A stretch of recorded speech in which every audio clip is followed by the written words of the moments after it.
तो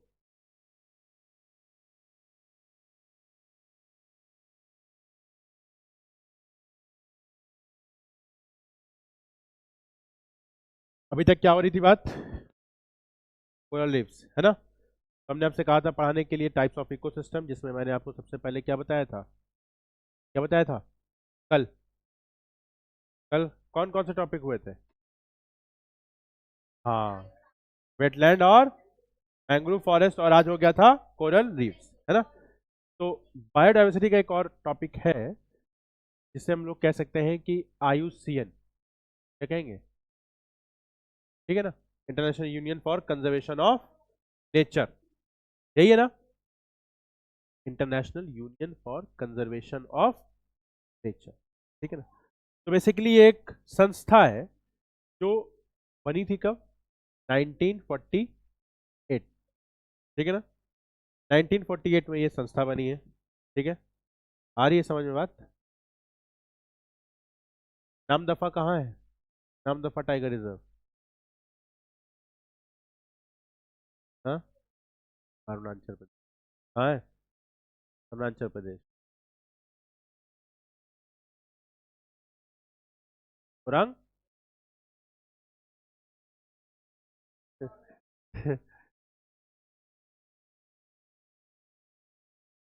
ठीक है, तो इतना आपको जीवन आसान लग रहा है, हाँ, हर चीज में बिल्कुल हंसना, कोई दिक्कत नहीं, हाँ?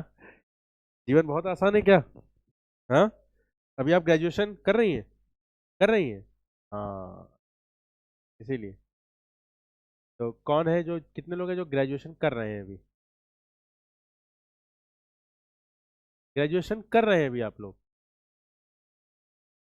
अच्छा, तो सेकेंड ईयर थर्ड ईयर है कि अभी फर्स्ट ईयर ही है? अभी आप लोग फर्स्ट ईयर है? तो बैक वक्त तो नहीं आई?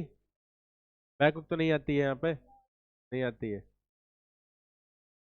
अच्छा, चलिए अच्छी बात है फिर तो अभी आप लोग क्या है, बिल्कुल ही, है ना?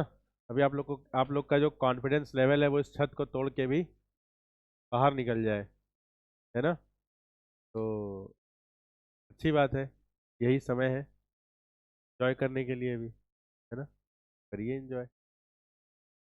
क्लास आके जब क्लास में आइए तो सीरियस रहिए, ठीक है? बाकी आप वहाँ से उठिए और यहाँ आइए।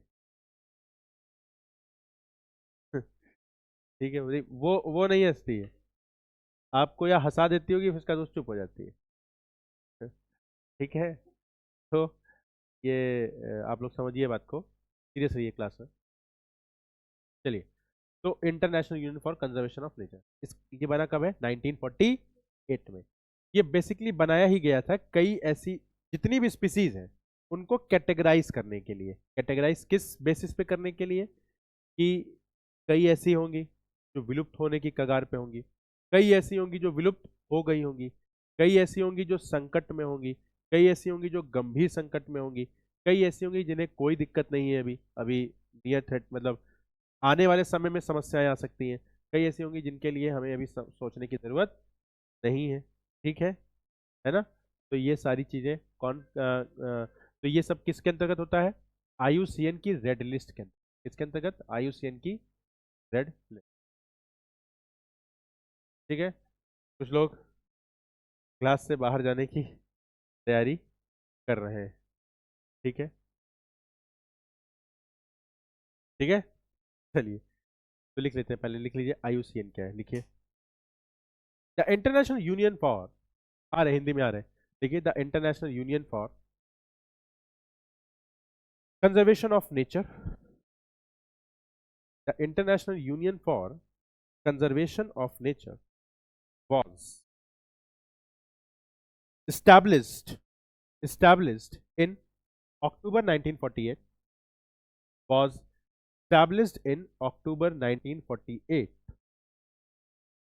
with with the primary goal, with the primary goal of of with the primary goal of promoting, with the primary goal of promoting the conservation of nature, conservation of nature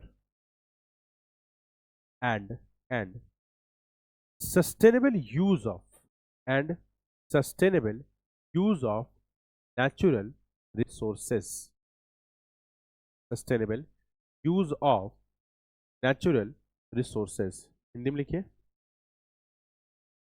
प्रकृति के संरक्षण, प्रकृति के संरक्षण, संरक्षण, प्रकृति के संरक्षण और प्राकृतिक संसाधनों के सतत उपयोग, सस्टेनेबल यूज, है ना, प्राकृतिक संसाधनों के सतत उपयोग को बढ़ावा देने के लिए, को बढ़ावा देने के प्राथमिक लक्ष्य के साथ, को बढ़ावा देने के प्राथमिक लक्ष्य के साथ अक्टूबर 1948 में प्रकृति के संरक्षण के लिए प्रकृति के संरक्षण के लिए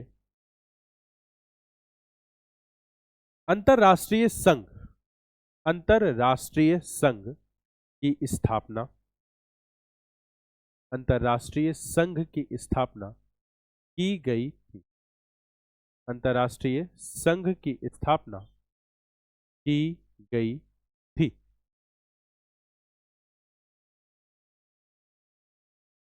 ठीक है ना, अब सीधे आ जाते हैं पॉइंट पर, IUCN रेड लिस्ट। ठीक है, तो देखिए इसकी जो रेड लिस्ट है इसमें 9 कैटेगरीज है। कितनी कैटेगरीज है? 9। कौन कौन सी? सबसे पहले है आपकी, ऐसे बनाते हैं, दूसरे पेज पे लिखते हैं। पहली है एक्सटिंक्ट, हिंदी में कहेंगे विलुप्त। क्या कहेंगे? विलुप्त।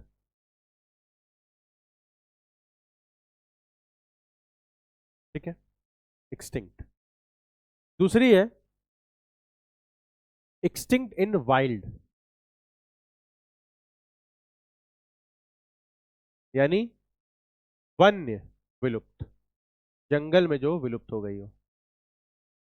ठीक है, एक्सटिंक्ट इन वाइल्ड।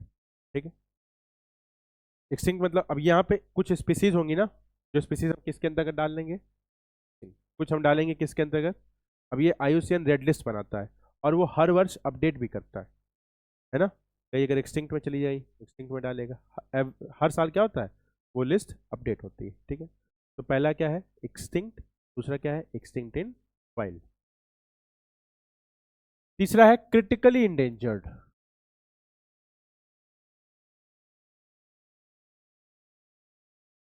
ठीक है, हिंदी में क्या लिखेंगे? गंभीर रूप से संकटाग्रस्त। ठीक है, संकटग्रस्त, क्रिटिकली इंडेंजर्ड। ठीक है, फिर चौथा है इंडेंजर्ड, संकटग्रस्त।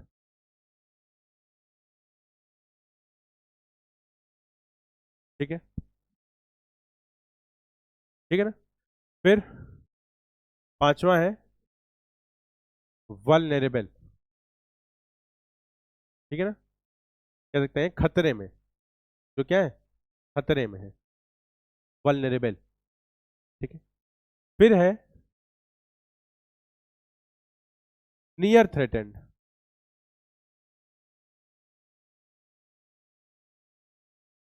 नियर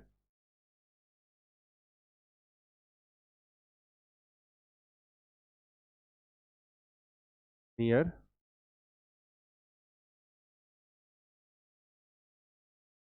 थ्रेटेंड, है ना, भविष्य में जिन्हें खतरा हो सकता है।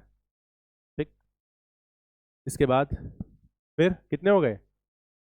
6 हो गए। फिर है लीस्ट कंसर्न, है ना, जिनके बारे में ज़्यादा सोचने की ज़रूरत नहीं है ना।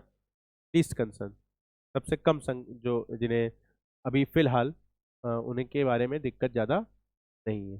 ठीक है। फिर आएगा डाटा इनसफिशिएंट, यानी कुछ ऐसे भी होंगे ना जो, मतलब आप ये कह लीजिए कि ऐसे भी कई होंगे जिनके स्पीसीज तो पता चल गई हैं लेकिन उनके बारे में डाटा नहीं है अभी, है ना। ठीक है ना, डाटा इनसफिशिएंट, इसको इंग्लिश में लिखिएगा सब लोग, हिंदी में कोशिश भी मत करिएगा। क्यों? क्योंकि आपको आएगा भी तो इसमें आएगा। हाँ, ठीक है। बेसिकली यहाँ पर हमको आपको केवल बताना क्या है, लिस्ट बतानी है, कुछ कुछ इंपॉर्टेंट स्पीसीज हैं, एनिमल्स हैं, ठीक है ना। इसके बाद फिर लास्ट में नॉट इवेल्युएटेड, कुछ ऐसे भी होते हैं जिनका आप इवोल्यूशन मतलब उनको गिन सकते ही नहीं, ठीक है ना। अब मान लीजिए कि चींटी को कह दिया जाए तो आप गिन सकते हैं, तो चींटी को तो गिन भी सकते हैं, उससे भी छोटे छोटे क्रिएचर्स हैं, आप उन्हें गिन नहीं सकते हैं, ठीक है ना। जैसे आप चीनी को क्या आप गिनते हैं, शुगर को गिनते हैं? नहीं गिनते हैं ना, वैसे ही, ठीक है। तो वैसे ही ये 9 कैटेगरीज हैं, क्या है, 9 कैटेगरीज, ठीक, ठीक है। अब देख लेते हैं हर में कौन कौन से हैं। सबसे पहले हम लोग देखेंगे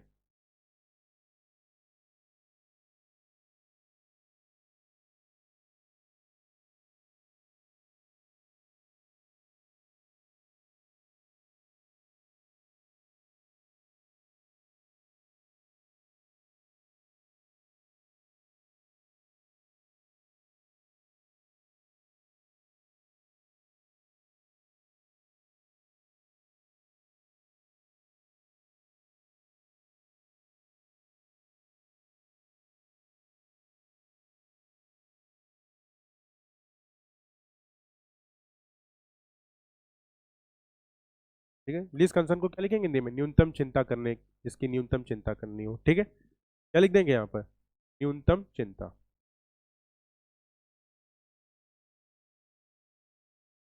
तो 9 कैटेगरीज हैं, कितनी है, 9। हाँ, राइट, लिख रहे हैं आप लोग,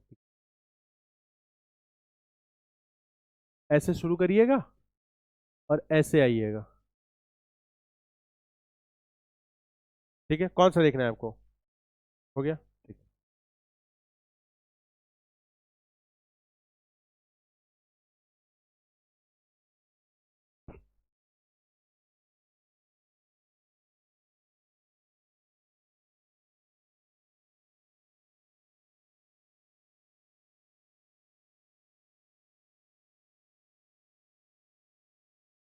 हो गया सबका।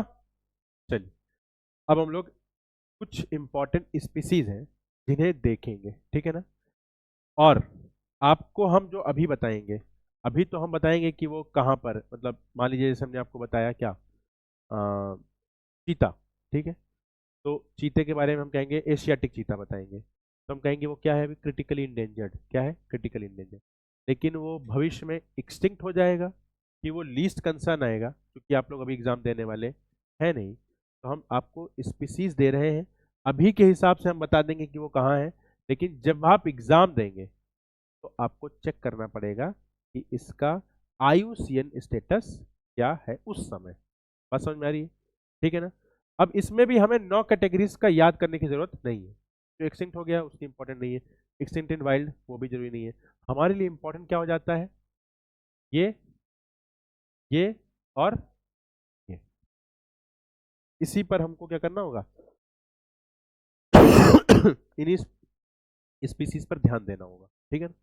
जितनी स्पीसीज इंडिया के पर्सपेक्टिव में या जो ओवरऑल इंपॉर्टेंट स्पीसीज हैं, हम उसको देखेंगे। तो क्रिटिकली इंडेंजर्ड है, जो इंडेंजर्ड है, और ठीक है ना, उसमें हम पहली देखने जा रहे हैं क्रिटिकली इंडेंजर्ड स्पीसीज, ठीक है ना। तो हेडिंग डालेंगे क्या, क्रिटिकली इंडेंजर्ड, ठीक है, क्रिटिकली इंडेंजर्ड। देखिए, गंभीर संकटग्रस्त, गंभीर संकटग्रस्त। देखिए, लिख लिए।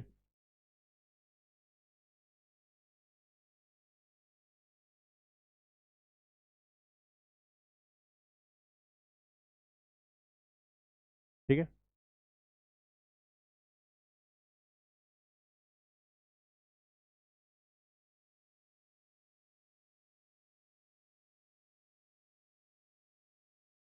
इसमें जो हम पहला देखने जा रहे हैं वो है एशियाटिक चीता।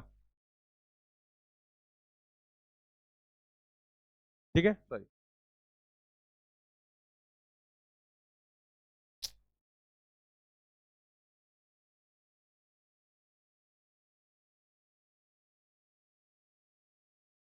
Asiatic cheetah. ये कहाँ पाया जाता है? Found only in Iran. कहाँ पाया जाता है? ईरान में। बाकी जगह से ये क्या हो गया है? विलुप्त। हिंदी में क्या लिखेंगे? केवल ईरान में पाया जाता है। भारत ने नामीबिया जाने के पहले, मतलब भारत में चीता आया है ना, तो भारत ने पहले किससे मांगा था? ईरान से। ईरान ने मना कर दिया। ठीक है, तो ये कहाँ पाया जाता है? केवल और केवल ईरान। ठीक है, एशियाटिक चीता। ठीक, भारत में था, विलुप्त हो गया। ठीक है ना। दूसरा कौन सा है? घड़ियाल।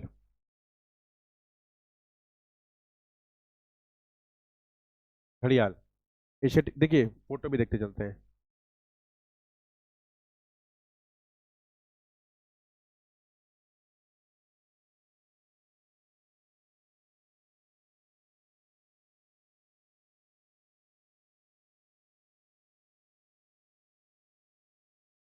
ये, ठीक है, ये क्या है? Asiatic cheetah. ठीक है ना। फिर हम लोग देख लेते हैं कौन सा? घड़ियाल। आ गया ये। ठीक है, कहते नहीं है घड़ियाल के आंसू, कहते हैं ना। यही है घड़ियाल। ठीक है ना, देख रहे हैं कि जिसको दबा लेगा टूट सकता है। ठीक, अब ये पाया कहाँ जाता है भारत में?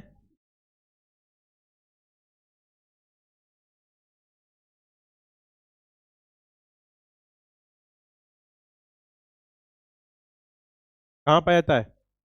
ये पाया जाता है आपके ही पड़ोस में, चंबल में। कहाँ? चंबल।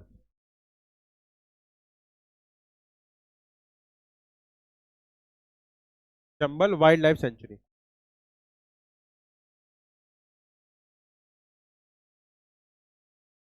कहाँ पाया जाता है? Chambal wild life sanctuary. एक और जगह है जहाँ पाया जाता है, और वो है आप ही के यूपी का कतरनिया घाट। कतरनिया घाट, ये कहाँ है? पीलीभीत। बात नहीं भाई, Pilibhit wild life, Pilibhit tiger reserve भी है ना। तो पीलीभीत में पाया जाता है। वही उसी के अंदर एक क्या है? कतरनिया घाट। वहीं पर क्या पाया जाता है? घड़ियाल।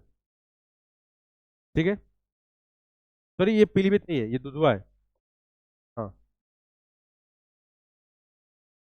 दुधवा नेशनल पार्क भी है, और क्या है? टाइगर रिजर्व भी। दुधवा कहाँ है? उत्तर प्रदेश।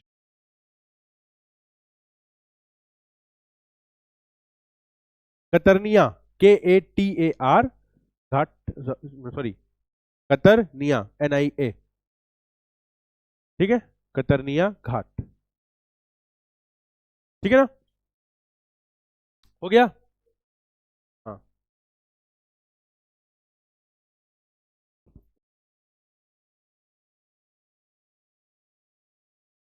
ठीक।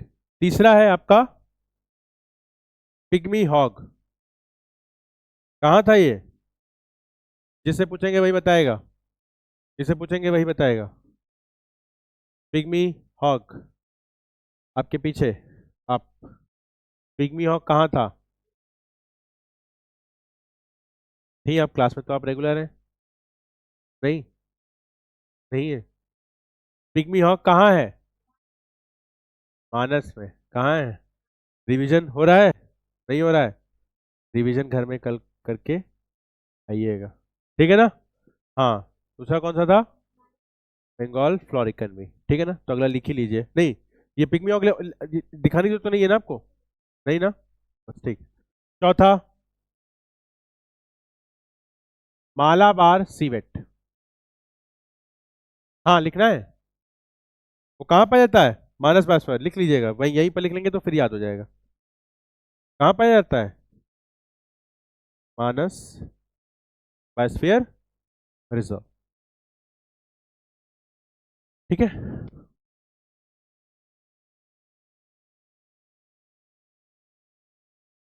हाँ, आगे, आगे है। अच्छा, ये लीजिए आगे। चौथा, मालाबार सीवेट, ठीक है ना? ये कहाँ सीवेट, ये भी कहाँ पाया जाता है? मालाबार रीजन में। मालाबार रीजन कहाँ है? केरला की तरफ, ठीक है ना? है कि नहीं? मालाबार कोस्ट है कि नहीं? हाँ। मालाबार सीवेट कहाँ है? ये फोटो दिखा देते हैं।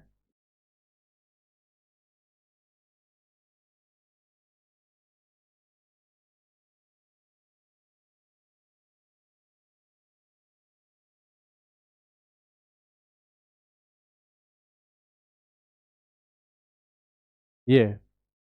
दिख रहा है?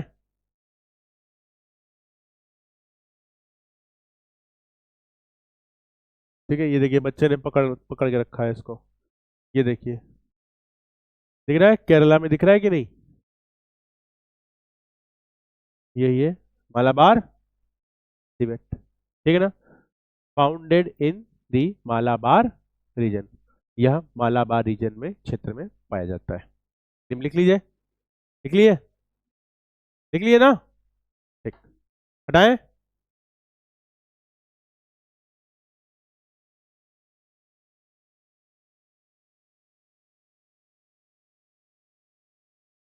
मालाबार सीवेट हो गया। अगला है आपका ये, हाँ, नाम दफा फ्लाइंग स्क्वायरल। नाम दफा फ्लाइंग स्क्वायरल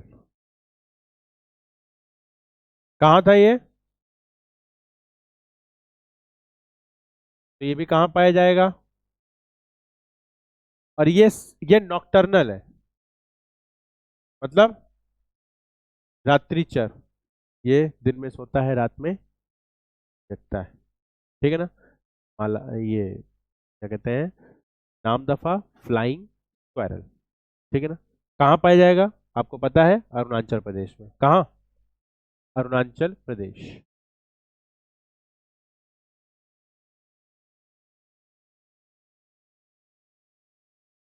अरुणाचल प्रदेश, ठीक है। देखना है इसको भी, लिख लिए? ठीक है। हिंदी इंग्लिश दिक्कत तो नहीं हो रही है ना?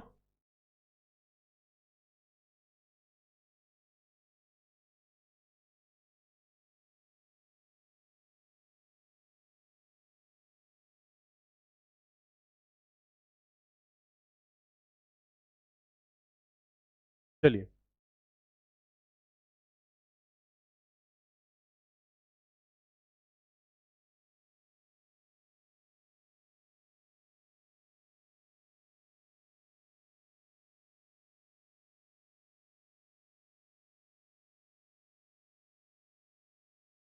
ये दिख रहा है?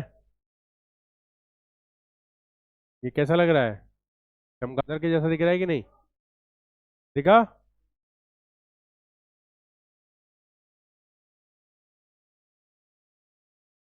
ठीक है, ये देखिए,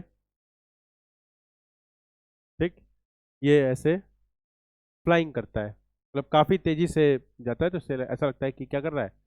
जंप कर रहा है, तो लगता है फ्लाइंग कर रहा है, ठीक है ना? ये क्या है? नाम दफा फ्लाइंग स्क्वायर। ठीक है, चलिए अगला है आपका great Indian bustard.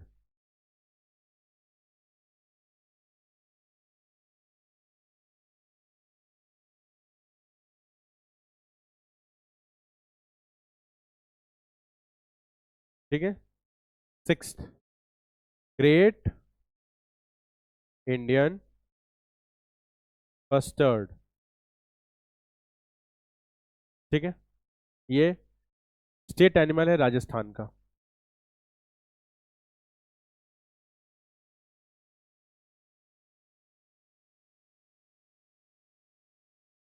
Animal of Rajasthan. ठीक है ना, गुजरात और एमपी में भी पाया जाता है। ठीक है ना, देख सकते हैं आप, also found in Gujarat and MP. Gujarat और एमपी में भी पाया जाता है। और स्टेट एनिमल किसका है? राजस्थान का।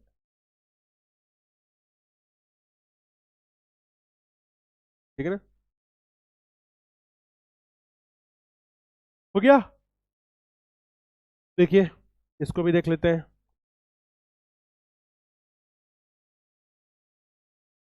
इन सब के बारे में पहले कभी जानते थे कि नहीं? नहीं जानते थे ना।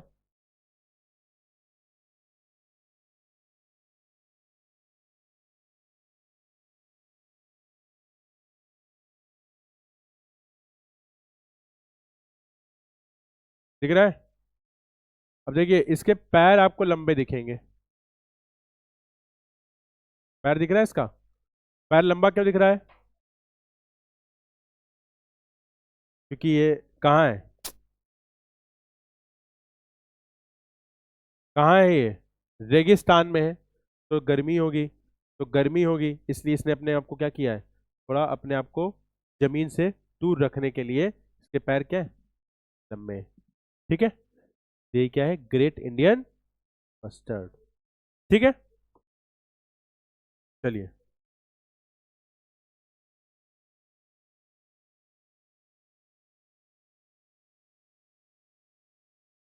ग्रेट इंडियन बस्टर्ड लिख लिए। सातवां देखिए, बंगाल फ्लोरिकन। पता ही है कहाँ है, कहाँ है? मानस में। बंगाल फ्लोरिकन।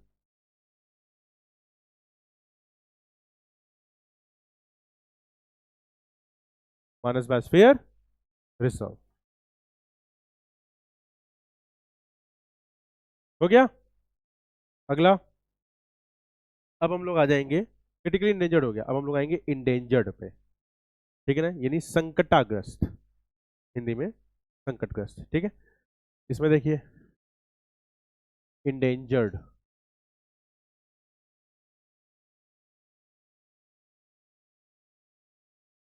इसमें पहला है आपका संगाई। सुने हैं नाम? ये क्या है, एक डियर है। कहाँ है आपका? केबुल लेम जाओ नेशनल पार्क। ये वहीं पाया जाता है, कहाँ? केबुल लेम जाओ नेशनल पार्क। ये कहाँ है? ये एक फ्लोटिंग नेशनल पार्क है। क्या है ये? Floating national park. ये कहाँ है? मणिपुर। तो मणिपुर में कौन सी वेटलैंड है जो जो कॉन्ट्रेक्ट रिकॉर्ड में भी है? लोकटक। कौन सी है?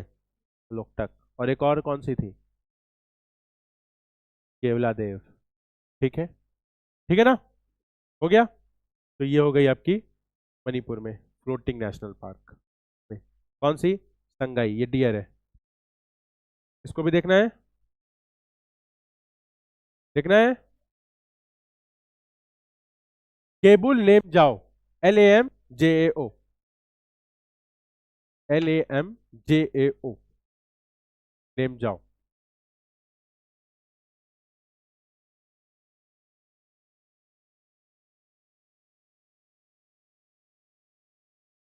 हो गया, ठीक है। फिर संगाई के बाद अगला है आपका नीलगिरी थार। पता ही है आपको, कहाँ है? किसका हाइब्रिड है? बताया था किस। हाँ, शीप और गोट का। ठीक है। फिर अगला है आपका लॉयन टेल्ड मैकेको। ये भी कहाँ है?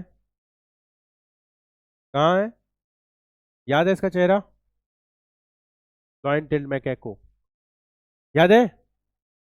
याद है? याद है? ठीक है, चलिए। हाँ, तो ये बताइए कौन कौन वेटलैंड्स लिख के आया है?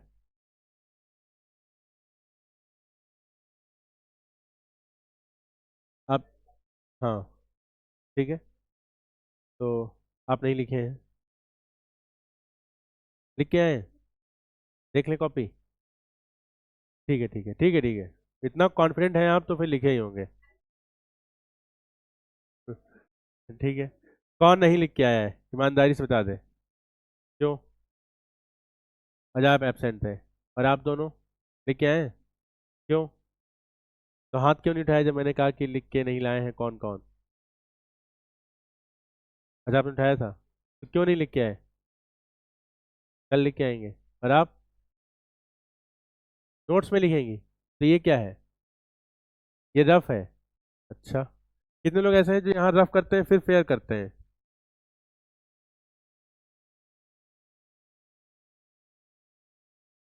तो क्यों बार दो दो बार क्यों टाइम वेस्ट करते हैं?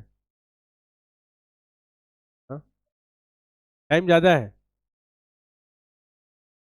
हाँ, टाइम ज़्यादा है।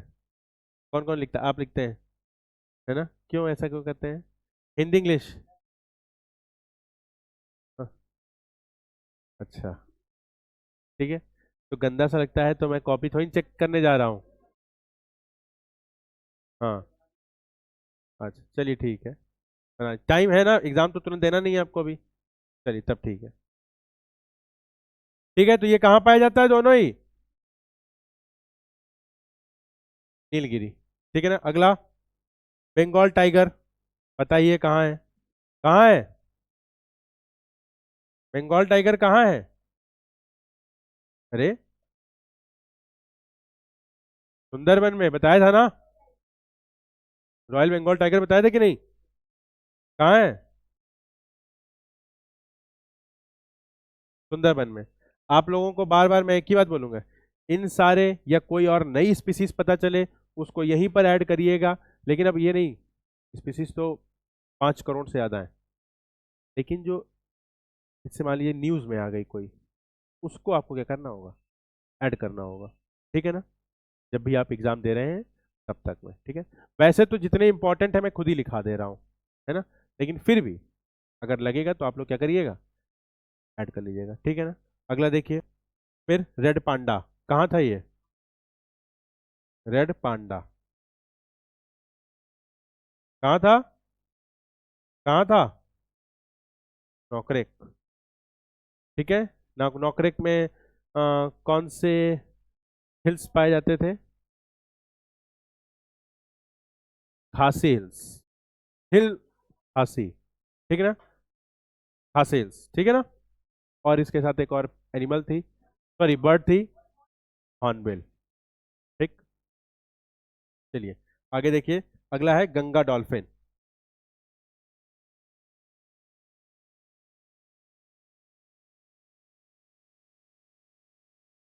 Sixth, Ganga dolphin. ठीक है। ये आपकी नेशनल एक्वेटिक एनिमल है, राष्ट्रीय जलीय जो जीव है वो कौन सा है? ठीक है।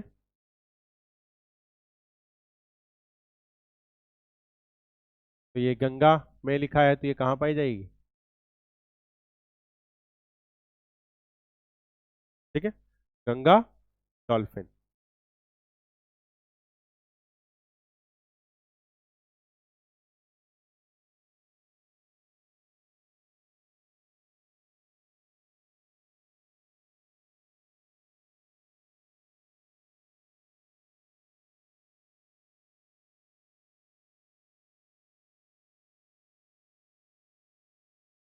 ठीक है, हो गया।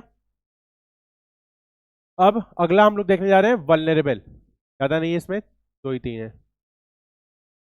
वल्नरेबल, वल्नरेबल, ठीक है ना। देखिए इसमें एक है स्नो लेपर्ड। कौन सा? Snow leopard. कहाँ था ये? किस बायोस्फीयर रिजर्व में? Biosphere reserve.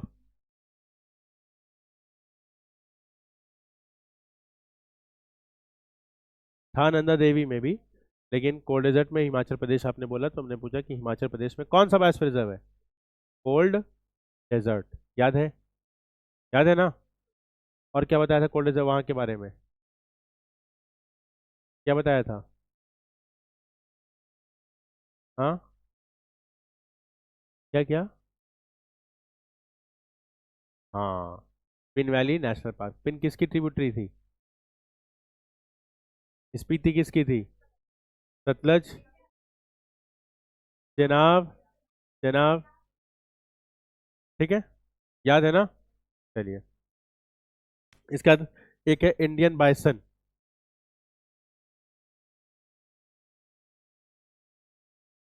हाँ, नीलगिरी। ठीक है, और तीसरा आपका है ड्यूगोंग। कौन सा है? ड्यूगोंग। ये वल्नरेबल है। क्या है? वल्नरेबल। ठीक है।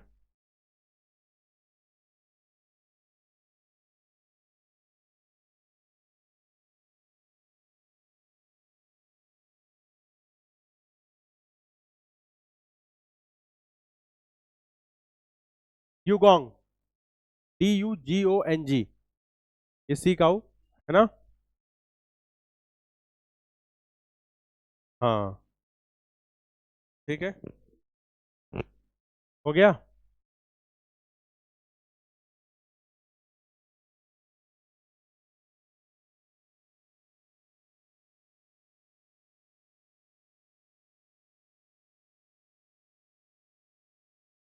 ड्यूगोंग। तो यहाँ पे आपका खत्म होता है क्या? आपके दो टॉपिक्स खत्म होते हैं। कौन कौन से? नहीं नहीं, मतलब दो टॉपिक, मतलब एक था बेसिक कॉन्सेप्ट्स इन इकोसिस्टम, और एक हुआ बायो डाइवर्सिटी। हो गया कि नहीं? तो हो गया। अब तीसरा है आपका क्या? नहीं नहीं, वो ये हो गया, चैप्टर खत्म, ठीक है ना। अब हम लोग तीसरे चैप्टर पर आएंगे, और वो कौन सा है? Climate change. हिंदी में क्या कहेंगे? जलवायु परिवर्तन, क्लाइमेट चेंज। ठीक है। क्या हुआ, पढ़ने का मन नहीं है ना? अभी तो टाइम है ना, अभी तो है, शुरू तो कर ही दिया जाए कम से कम। ठीक है, हाँ, मैं बताऊंगा, ठीक है। क्लाइमेट चेंज, इसके बारे में हम लाइन वाइज लाइन आपको अभी आज अप्रोच डेवलप करेंगे, क्योंकि बिल्कुल ही डिफरेंट टॉपिक है। अभी तक हम लोग क्या पढ़ रहे थे? एनिमल्स पढ़े, बायोस्फीयर, ज्योग्राफी पढ़ रहे थे, ये सब पढ़ रहे थे। क्लाइमेट चेंज, यही बात है ना, इन्वायरमेंट के साथ हर दूसरे दिन आपका क्या होगा? पूरा का पूरा आपको अप्रोच ही चेंज करना पड़ेगा। ठीक है। अब हम लोग पढ़ने जा रहे हैं जलवायु परिवर्तन, यानी अब हम लोग इन्वायरमेंट के बारे में पढ़ेंगे, मतलब एटमॉस्फेयर के बारे में पढ़ेंगे। किसके बारे में? एटमॉस्फेयर। ठीक है। तो पहले तो समझिए कि क्लाइमेट चेंज हो क्यों रहा है, पहले तो हम लोग यही समझते हैं, ठीक है ना। अब कॉपी बंद कर दीजिए, ध्यान से देखिएगा, ठीक है। क्लाइमेट चेंज हिंदी में लिखेंगे जलवायु परिवर्तन। ठीक है। तो अगर आर्थिक विकास होगा, क्या होगा? इकोनॉमिक डेवलपमेंट अगर होगा, तो इसका मतलब क्या है कि आप एनर्जी को क्या कर रहे हैं? यूज कर रहे हैं। तो जितना ज्यादा इकोनॉमिक डेवलपमेंट होगा, उतना ज्यादा आप एनर्जी का क्या कर रहे होंगे? यूज। बात ये तो कॉमन सी बात है भाई। जितना डेवलपमेंट हो रहा है, इसका मतलब उतनी फैक्ट्रीज हैं हमारे यहाँ, उतने इंडस्ट्रीज हैं, उतने ही ज़्यादा हमारे यहाँ सर्विस सेक्टर में, ट्रांसपोर्टेशन का पूरा देख लीजिए, या घर में भी जो, जैसे मान लीजिए कोचिंग है ना, तो यहाँ पे बिजली यूज़ हो रही है कि नहीं, है ना। एनर्जी का यूज हो रहा है कि नहीं, यहाँ पर हो रहा है ना। तो जितना ज्यादा इकोनॉमिक डेवलपमेंट होगा उतना ही ज्यादा क्या होगा, एनर्जी का यूज होगा। ठीक है, इकोनॉमिक डेवलपमेंट होगा तो एनर्जी यूज होगा। ठीक है, आपने तो बिल्कुल ही बैग भी बंद कर लिया। बैग बंद करने के लिए मैंने नहीं कहा था। ठीक है, तो एनर्जी का यूज होगा। ठीक है ना, एनर्जी का यूज होगा, इसका मतलब क्या हुआ, इसका मतलब हुआ कि जितना एनर्जी का यूज होगा उतना ही कार्बन का उत्सर्जन होगा, कार्बन का एमिशन होगा कि नहीं। अगर एनर्जी कैसे आ रही है, फॉसिल फ्यूल्स, कोयले को बर्न करके ही तो हो रही है, और कोयले को बर्न किया जाएगा तो क्या निकलेगा, कार्बन ही तो निकलेगा, है ना। यानी आप उतना ही क्या कर रहे हैं, कार्बन का उत्सर्जन कर रहे हैं। ठीक, तो कार्बन एमिशन अभी हिंदी में लिखा देंगे। ठीक है, कार्बन का आप क्या कर रहे हैं, एमिशन। ठीक, जितना ज्यादा आप कार्बन का एमिशन करेंगे उतना ही ज्यादा ग्रीन हाउस गैसेस का क्या होगा, कंसंट्रेशन बढ़ेगा कि नहीं, बढ़ेगा, क्योंकि कार्बन डाइऑक्साइड क्या है, एक ग्रीन हाउस गैस है। ठीक है ना, तो उससे ज्यादा इससे इससे क्या होगा, एक्यूमुलेशन ऑफ हीट, क्या होगा, एक्यूमुलेशन ऑफ ठीक है ना। तो ताप यहाँ से यहाँ पे क्या हो रहा है, ऊर्जा का संचय हो, मतलब ये आपका, ये कह लीजिए कि तापमान का, तापमान बढ़ेगा कि नहीं इससे, है ना। अब यहाँ पे लिख लेते हैं, पहले यहाँ पे लिखेंगे हम लोग क्या, ग्लोबल टेम्परेचर बढ़ेगा, वैश्विक ताप बढ़ेगा, जिससे क्या आएगा, क्लाइमेट चेंज। ठीक, आई बात समझ में कि नहीं, आ गई। तो इकोनॉमिक डेवलपमेंट होगा तो क्लाइमेट चेंज होगा। ठीक है ना, इसका जो कंक्लूजन क्या निकला वो यही निकला कि अगर आप इकोनॉमिक डेवलपमेंट करेंगे तो क्लाइमेट चेंज होगा। तो बीच का रास्ता क्या है, यानी हमें इकोनॉमिक डेवलपमेंट तो करना पड़ेगा ना, उसके बिना तो काम चलेगा नहीं, और क्लाइमेट चेंज को रोकना भी पड़ेगा, तो बीच का रास्ता निकालना पड़ेगा। बीच का रास्ता है आपका सस्टेनेबल डेवलपमेंट। ठीक है, ठीक है ना, हिंदी में क्या कहेंगे, सतत विकास। ठीक, इसको बना लीजिए। ठीक है, हाँ।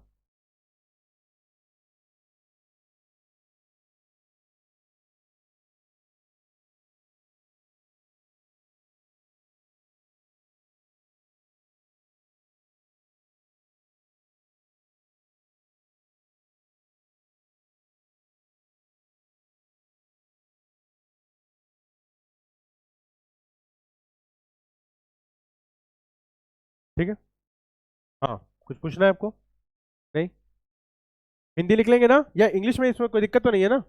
हाँ,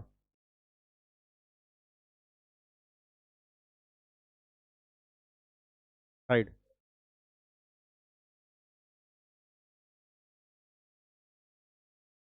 कौन सा पॉइंट, थर्ड वाला, कार्बन एमिशन, कार्बन एमिशन,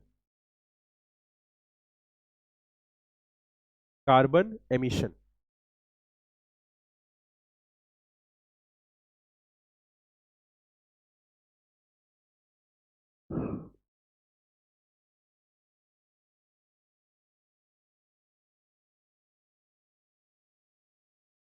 हो गया, ठीक है,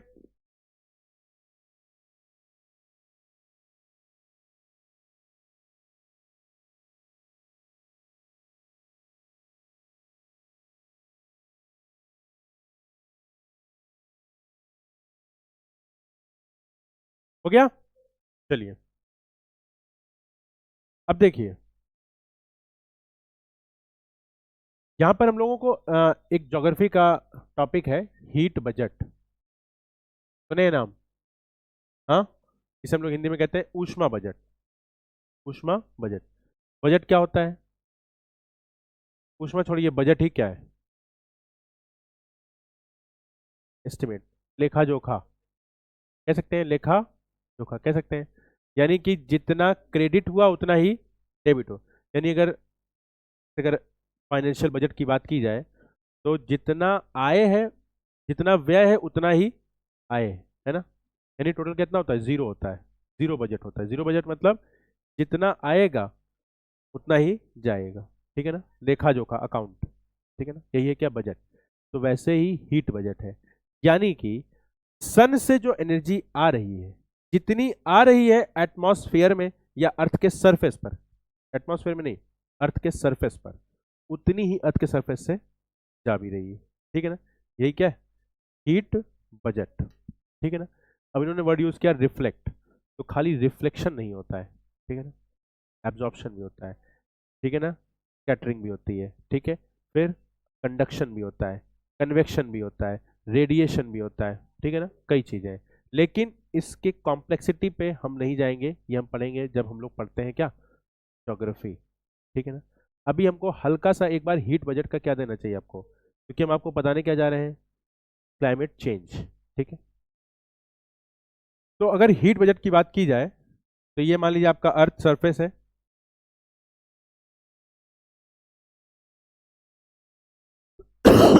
ये है आपका सन, तो सन से एनर्जी आएगी, आएगी। मान लेते हैं कि सन से कितनी एनर्जी आ रही है, 100 यूनिट, कितनी एनर्जी आ रही है, 100 यूनिट, 100 यूनिट आएगी। ये क्या है आपका, यहाँ पे है आपका एटमॉस्फेयर, ये तो अर्थ सरफेस है, ठीक है, अर्थ का सरफेस, और ये क्या है आपका एटमॉस्फेयर, क्या है ये, एटमॉस्फेयर, ठीक। तो जितनी एनर्जी आ रही है, कितनी आ रही है, 100, उनमें से 35 यूनिट्स, कितनी, 35 यूनिट आपके पास यहाँ पर क्या है, क्लाउड्स वगैरह है, क्या है, क्लाउड्स, प्लस यहाँ पर आपके डस्ट पार्टिकल्स होंगे, होंगे कि नहीं, धूल, धूल भी होगी ना, होगी, प्लस यहाँ पर कुछ ग्लेशियर्स होंगे सरफेस पर, है कि नहीं, हिमनद है कि नहीं, सियाचिन, बियाफो, ये सब ग्लेशियर्स, ग्लेशियर्स ही है ना। तो सबसे ज्यादा 27 यूनिट, कितना, 27 यूनिट क्लाउड्स क्या करता है, रिफ्लेक्ट कर देगा।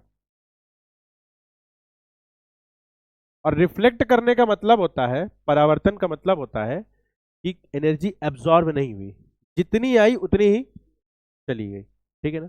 27 यूनिट, 2 यूनिट कौन करता है, जैसे यहां पर आई 2 यूनिट, यानी अगर 2 यूनिट आई और जितनी भी आई उतनी क्या चली गई बाहर, रिफ्लेक्ट किससे, ग्लेशियर्स, ठीक है ना। लगभग 4 यूनिट के बराबर आपका जो धूल के कण होते हैं वो भी रिफ्लेक्ट कर देते हैं, 4 कह रहे हैं, सॉरी, 6, 6, 6 कितना, 27 और 6 कितना हुआ, 33 और 2 35, 6 यूनिट किसने कर दिया, रिफ्लेक्शन। तो टोटल कितना रिफ्लेक्ट हो गया, 35, बचा कितना, 65, है ना। तो 100 यूनिट सन से आ रही है, 35 यूनिट का तो कोई मतलब वही नहीं है, एटमॉस्फेयर में आई ही कितनी, 65, ठीक है ना। इन 65 यूनिट्स में से 14 यूनिट्स एब्जॉर्ब हो जाता है, एब्जॉर्ब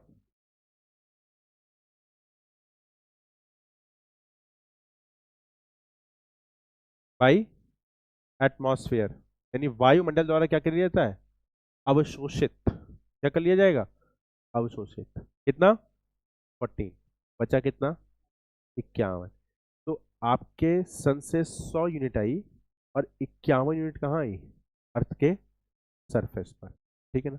तो अर्थ सरफेस जो हीट मतलब हो रहा है वो कितने यूनिट से हो रहा है, 51, ठीक है ना, 51 यूनिट्स। इन 51 यूनिट्स में से 17 यूनिट जैसे ही आया वैसे ही लॉन्ग वेव रेडिएशन के थ्रू कहाँ चला गया, बाहर, इन एग्जॉस्फेयर, बाह्य मंडल, यानी ये भी गर्म नहीं किया। इनमें से बचा कितना? 34 यूनिट। कितना बचा? बचेगा कि नहीं? 34 यूनिट्स। तो 51 यूनिट्स जो ये है, इससे ये गर्म हुआ, अब इससे रेडिएशन निकलेगा और कितना आएगा? 34 यूनिट्स। ठीक है। तो एटमॉस्फियर जो आपको दिख रहा है वो कितने यूनिट से हीट मिलेगी? 34 प्लस कितना? 48। बात समझ में आई? ये नॉर्मल हीट बजट है। आइडियल कंडीशन में आपके सन से जो एनर्जी आ रही है उससे 48 यूनिट ऐसी है जिससे आपका एटमॉस्फेयर क्या हो रहा है? गर्म हो रहा है। ठीक है ना? अब बात आती है कि हमने कहा कि एटमॉस्फेयर एब्जॉर्ब कर रहा है। क्या कर रहा है? एब्जॉर्ब। तो एटमॉस्फेयर में ऐसा क्या है जो एब्जॉर्ब कर रहा है? हाँ, क्या है? Green house gases. तो ये जो 48 यूनिट्स है इसको कौन एब्जॉर्ब कर रहा है? Green house gases. ठीक है। तो 14 units plus 34 units absorb by green house gases of atmosphere. ठीक। सिर्फ समझाने के लिए बता रहे हैं कि क्लाइमेट चेंज हमको समझाना है, इसलिए आपका मतलब अप्रोच डेवलप कर रहे हैं। ठीक है। तो 48 यूनिट से ग्रीन हाउस गैसेस ने क्या किया? एब्जॉर्ब किया। तो इसके कारण ये आइडियल कंडीशन है, यानी कि यहाँ पे हम किसी भी तरह का मानव जो एंथ्रोपोजेनिक फैक्टर्स हैं, यानी कि जो ह्यूमन इंटरफेरेंस है, मानव गतिविधियां हैं, उसको भी नहीं जोड़ रहे हैं। ये नेचुरली होगा। अगर अर्थ पे कोई भी नहीं होगा तो भी नेचुरली ये हो रहा होगा। ठीक है। तो 48 यूनिट्स अगर ग्रीन हाउस गैसेस एब्जॉर्ब कर रही हैं तो टेम्परेचर हमारे अर्थ का कितना आता है? Average 14 to 15 degree Celsius. तो इसका मतलब क्या है कि अर्थ पर ग्रीन हाउस गैसेस की जरूरत है। अगर ग्रीन हाउस गैसेस नहीं होंगी तो अर्थ का टेम्परेचर कितना हो जाएगा? -18 डिग्री सेल्सियस। अब बताइए आप रह पाएंगे यहाँ पर? नहीं। और अगर ग्रीन हाउस गैसेज हैं तो यहाँ का एवरेज टेम्परेचर कितना है? 14 to 15 डिग्री सेल्सियस। आई बात समझ में? तो इसका मतलब ग्रीन हाउस गैसेज की जरूरत है। ये कहना कि ग्रीन हाउस गैसेज की जरूरत नहीं है, गलत है। ठीक है ना? लेकिन प्रॉब्लम क्या आ रही है कि इंडस्ट्रियल एरा में हम लोग ग्रीन हाउस गैसेस का उत्सर्जन ज्यादा कर रहे हैं। जब ज्यादा करेंगे तो ज्यादा एब्जॉर्ब करेगा, ज्यादा एब्जॉर्ब करेगा तो तापमान बढ़ेगा कि नहीं? तो ग्लोबल वार्मिंग होगी कि नहीं? ग्लोबल वार्मिंग होगी तो क्लाइमेट चेंज होगा ही होगा। आई बात समझ में? आ रही है? तो क्लाइमेट चेंज पढ़ना जरूरी है कि नहीं? और क्लाइमेट चेंज पढ़ने के पहले हमें जरूरत क्या है पढ़ने की? Green house gases. कि कौन कौन सी ग्रीन हाउस गैसेस हैं जो एटमॉस्फेयर को गर्म कर रही हैं, इसका तापमान बढ़ा रही है। इसके बारे में हम लोग पढ़ेंगे अब।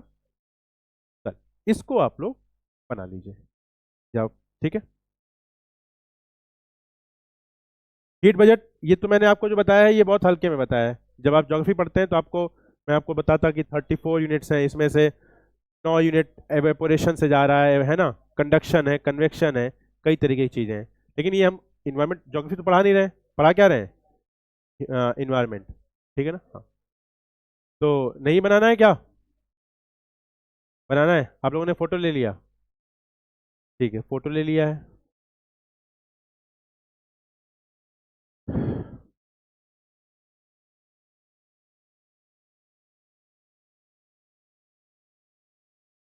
कल हम लोग, हाँ हट जाए। खींचो क्या होता है? खींचो बोलो।